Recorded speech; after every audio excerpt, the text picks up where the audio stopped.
তেনে নমস্কাৰ সকলোকে আজিৰ এই ভিডিঅ'টোত আমি বুজিবলৈ চেষ্টা কৰিছোঁ তৰংগৰ প্ৰকাৰ কি। ইয়াৰে আগৰ ভিডিঅ'টোত বুজিবলৈ চেষ্টা কৰিছিলোঁ যে তৰংগ কি আৰু তৰংগৰ বৈশিষ্ট্য কি।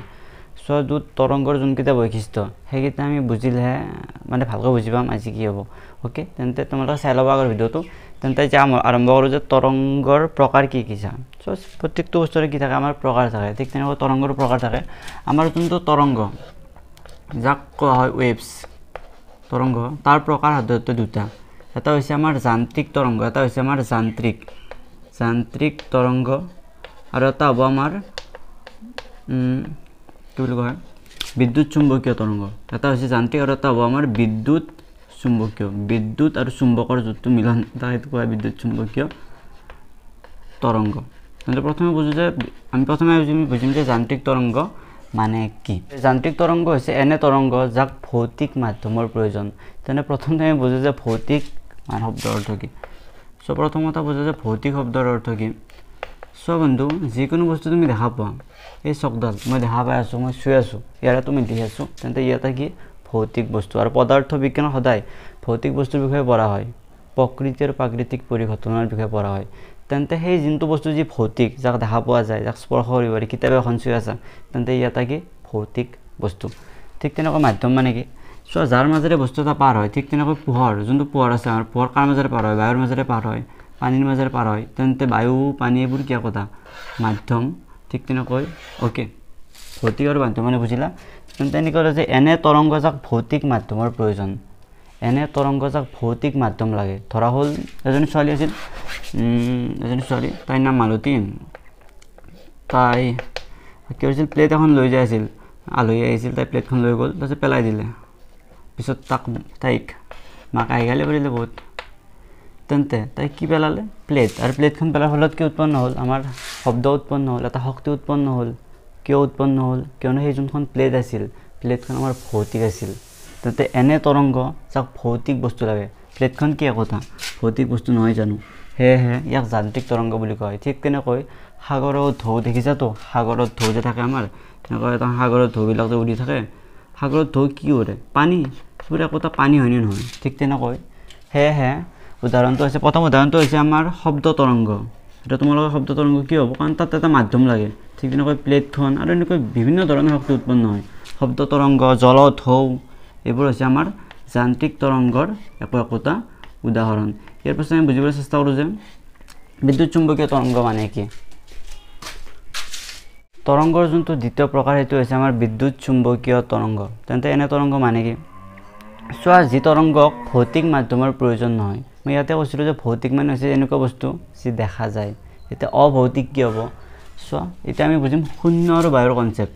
চোৱা প্ৰথম কথা বুজা, শূন্য আৰু বায়ুৰ মাজত থকা পাৰ্থক্যটো বুজিবলৈ চেষ্টা কৰা।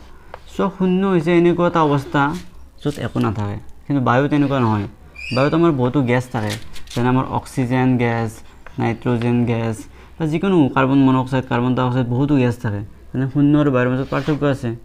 তোমালোকে পোহৰ পাঠটোত পঢ়িবা যে বায়ুত পোহৰৰ দ্ৰুতি আৰু শূন্যত পোহৰৰ দ্ৰুতিৰ মাজত পাৰ্থক্য কি। তাত তোমালোকে এই কনচেপ্টটোৱে কৈছোঁ যে শূন্য ভেকিউম বুলি কয়, তাত একো নাথাকে, কিন্তু বায়ুত থাকে। বায়ুত আমাৰ গেছীয় পদাৰ্থবোৰ থাকে, অক্সিজেন, নাইট্ৰজেন আদি গেছবোৰ থাকে। ঠিক তেনেকৈ এনেকুৱা তৰংগ যি শূন্য বা বায়ুৰ মাজত হ'ব পাৰে, প্ৰবাহিত হয়, তেনেকুৱা তৰংগ কোৱা হয় আমাৰ বিদ্যুৎ চুম্বকীয় তৰংগ। এতিয়া তোমালোকে এটা কথা গম পোৱা নাই, UV ৰশ্মিৰ কথা গম পোৱা নাই। ধৰা হ'ল মই এটা কথা কওঁ, এজন ল'ৰা আছিল, হাঁহি ধেমালি কৰা ল'ৰা, বহুত বগা আছিল সৰুতে, কিন্তু ৰ'দত ঘূৰি ঘূৰি ক্ৰিকেট খেলি খেলি সি বৰ্তমান ক'লা হৈ গ'ল।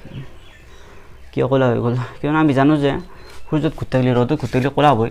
ঠিক তেনেকৈ আমাৰ যোনটো সূৰ্য থাকে, সূৰ্যত কি থাকে, আমাৰ বহুতো ৰশ্মি থাকে। তাৰে বহুতো ৰশ্মি কি হয়, আমাৰ ছালত এনেকৈ বহুতো ৰশ্মি আহি থাকে সূৰ্যৰ পৰা। তাৰে এটা ৰশ্মি হৈছে আমাৰ UV ৰশ্মি। UV ৰশ্মি, যাক ইংলিছত কোৱা হয় UV rays, ultraviolet rays বুলি কোৱা হয়। আমাৰ যোনটো স্কিন, তাত দুটা লেয়াৰ থাকে। এটা লেয়াৰক কোৱা হয় আমাৰ ডাৰ্মিছ, আৰু এটা কোৱা হয় আমাৰ এপিডাৰ্মিছ। ডাৰ্মিছটো আমাৰ বাহিৰত থাকে, আৰু আমাৰ এটা আছে আমাৰ এপিডাৰ্মিছ, আৰু এটা হৈছে আমাৰ এপিডাৰ্মিছ। আমাৰ স্কিনত দুটা লেয়াৰ থাকে। তাৰে যোনটো ডাৰ্মিছৰ ওপৰত আমাৰ কি হয়, মেলানিন প্ৰডাকশ্যন বাঢ়ি যায়, মেলানিন, যাৰ ফলত কি হয়, আমাৰ স্কিনখন অলপ ক'লা হ'বলৈ আৰম্ভ কৰে। অ'কে, আৰু সেনেকৈ মানে অলপ ট্ৰেইনিং হৈ যায়, টেনশ্যন ল'ব নালাগে, গুচি যায় পিছত ট্ৰেইনিংবোৰ। বুজি নক এনেকৈ আমাৰ কি হয় যোনটো আমাৰ ইউভি ৰশ্মি আল্ট্ৰাভায়োলেট ৰেজ এটা কি হয় আমাৰ বিদ্যুৎ চুম্বকীয় তৰংগ হয় কিয়নো ল'ৰাজনেতো গমে পোৱা নাই কেনেকৈ সূৰ্যৰ পৰা ৰশ্মি আহিলে এনেকৈ ক'লা হৈ গ'ল সো এইবোৰ উদাহৰণ দি আছোঁ ক'লা হোৱা বাট মানুহ জাজ নকৰিবা এইবোৰৰ ওপৰত ভিত্তি কৰিব লাগে কিয়নো দুধ ভগৱানে জন্ম দিছে সেয়াই আৰু ওকে ইউভি ৰশ্মি এটা হৈছে আমাৰ ইউভি ৰশ্মি ঠিক তেনেকৈ কি হ'ল আমাৰ কলেজতো কাজিয়া লাগিল না এদিন কাজিয়া লাগিল এজন ল'ৰা আছিল বিৰাট খঙাল ল'ৰা এজন ল'ৰা কি হ'ল কিবা গাড়ীটো খুন্দি পেলাই খুৰামত দিলা এতিয়া তাতো উপায় নাই হস্পিটেলত গ'লি হস্পিটেলত গৈ চবকে দেখাব ধৰিলে যে মোৰ ভৰিখন ভাঙি গ'ল কিন্তু ডাক্তৰহঁতে চালে ডাক্তৰহঁতে কেনেকৈ চালে যে তাৰ হাড়ডাল ভাঙিল কেনেকৈ গম পালে তাত এটা চিষ্টেম আছে মেচিন আছে তাত কৰা হয় এক্সৰে আৰু সেই এক্সৰেও আমাৰ উদাহৰণ হয় আমাৰ কাৰ বিদ্যুৎ চুম্বকীয় তৰংগ এটা উদাহৰণ হয় এক্সৰে ওকে তেনেকৈ আমি পঢ়িম যে তৰংগৰ প্ৰকাৰ কি তৰংগৰ প্ৰকাৰ এই দুটা এটা হৈছে আমাৰ যান্ত্ৰিক আৰু এটা হৈছে আমাৰ বিদ্যুৎ চুম্বকীয় এনেকুৱা আমি ভাগ কৰিলোঁ যে তৰংগ দুটা প্ৰকাৰ আছে কিন্তু সেই তৰংগৰ যান্ত্ৰিক তৰংগৰো আমাৰ কি আছে দুটা প্ৰকাৰ আছে এটা হৈছে আমাৰ আমাৰ যোনটো যান্ত্ৰিক তৰংগ আমাৰ এই যান্ত্ৰিক তৰংগৰ দুটা প্ৰকাৰ আছে প্ৰথমটো হৈছে আমাৰ অনুদৈৰ্ঘ্য তৰংগৰ প্ৰথমটো হ'ব আমাৰ অনুদৈৰ্ঘ্য তৰংগ এটা হৈছে আমাৰ অনুদৈৰ্ঘ্য আৰু এটা হ'ব আমাৰ অনুপ্ৰস্থ এটা হ'ব আমাৰ অনুদৈৰ্ঘ্য আৰু এটা হ'ব আমাৰ অনুপ্ৰস্থ ইয়াৰ যোনটো আমাৰ অনুদৈৰ্ঘ্য তৰংগ তাক কোৱা হয় ইংলিছত লংগিটিউডিনেল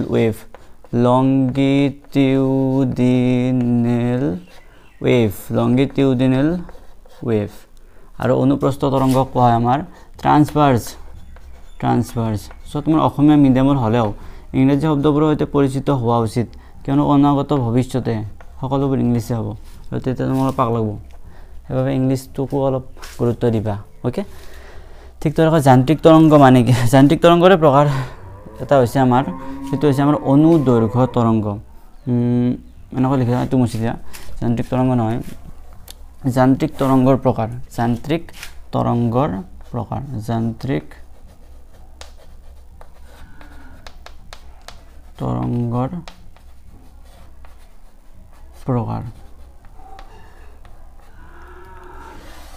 ওকে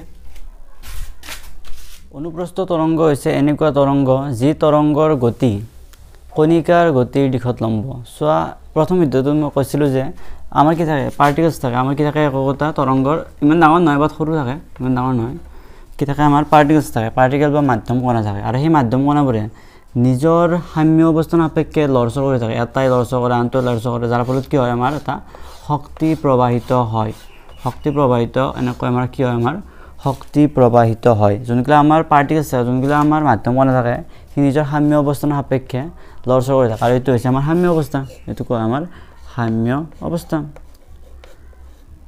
সেই যোনটো মাধ্যম কণা সেই মাধ্যম কণাটো নিজৰ সাম্য অৱস্থান এনেকৈ লৰচৰ হৈ থাকে এইটো লৰচৰ হৈ থাকে ওপৰফালে লৰচৰ হৈ থাকে কিন্তু যোনটো আমাৰ শক্তি প্ৰবাহিত হয় সেইটো কোনফালে হয় এই চাইডে প্ৰবাহিত হয় তেন্তে ইয়াৰ মাজত কিমান ডিগ্ৰীৰ আমাৰ এংগেল বনে 90 ডিগ্ৰী যাক কোৱা হয় আমাৰ লম্ব বুলিও কোৱা হয় সেই ইয়াত লিখা আছে যে যি তৰংগৰ গতি কণিকাৰ গতিৰ দিশত লম্ব আমাৰ যোনটো মাধ্যম কণিকা সেইটো এনেকৈ চিধা লৰচৰ কৰি থাকে আনহাতে যোনটো শক্তি প্ৰবাহিত হয় সেইটো এইফালে প্ৰবাহিত হয় আৰু সেয়েহে ইয়াক কোৱা হয় আমাৰ অনুপ্ৰস্থ তৰংগ যাক কোৱা হয় ট্ৰান্সভাৰ্স ৱেভ ওকে ট্ৰান্সভাৰ্স আমাৰ দেখা যায় পোহৰ আমাৰ যোনটো পোহৰ শক্তিত আছে আমাৰ যোনটো পোহৰৰ যোনটো তৰংগ আছে পোহৰ যোনটো আহি থাকে সূৰ্যৰ পৰা সেইটো কি হ'ব আমাৰ এটা উদাহৰণ হ'ব কাৰ অনুপ্ৰস্থ তৰংগৰ ইয়াৰ পাছত আমি বুজো যে অনুদৈৰ্ঘ্য লংগিটিউডিনেল তৰংগ মানে কি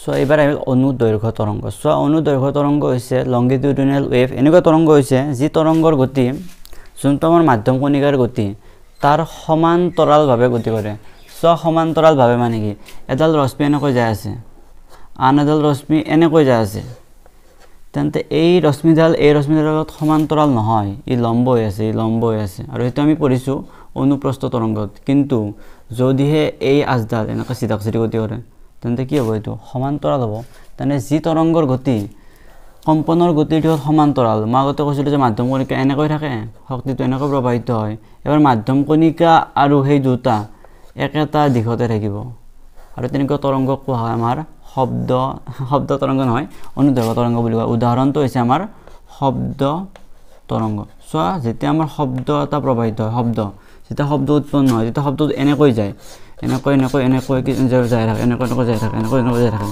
যাৰ ফলত কিছুমান জায়গাত কি হয় আমাৰ ঘনত্বটো বেছি হয় যাক কোৱা আমাৰ অনুঘটন পিছত কৈ আছো এই কথাটো ইয়াত হাই কম্প্ৰেছন ৰিজন এটা ফৰ্ম হয় হাই কম্প্ৰেছন ৰিজন আৰু ক'বাত কি হয় লো কম্প্ৰেছন ৰিজন এনেকৈ আমাৰ কি হয় এটা তৰংগ প্ৰবাহিত হয় যাক কোৱা হয় শব্দ তৰংগ আৰু শব্দ তৰংগ হৈছে আমাৰ অনুদৈৰ্ঘ্য তৰংগ আমাৰ অনুপ্ৰস্থ তৰংগৰ বিষয়ে বিশেষ নালাগে কিন্তু যেহেতু শব্দ এটা আমাৰ অনুদৈৰ্ঘ্য তৰংগ হয় সেইবাবে এইটো অলপ ইম্পৰ্টেন্স দিবা কিয়নো এই পাঠটোৰ নামে শব্দ ওকে আজিলৈ ইমানে ইয়াৰে নেক্সট ভিডিঅ'ত আমি বুজিবলৈ চেষ্টা কৰিম যে টাইম পিৰিয়ড কম্পনাংক বা তেনেকুৱা টাৰ্মছ ৰিলেটেড টাৰ্মছ যি এই চেপ্টাৰটোৰ বেছ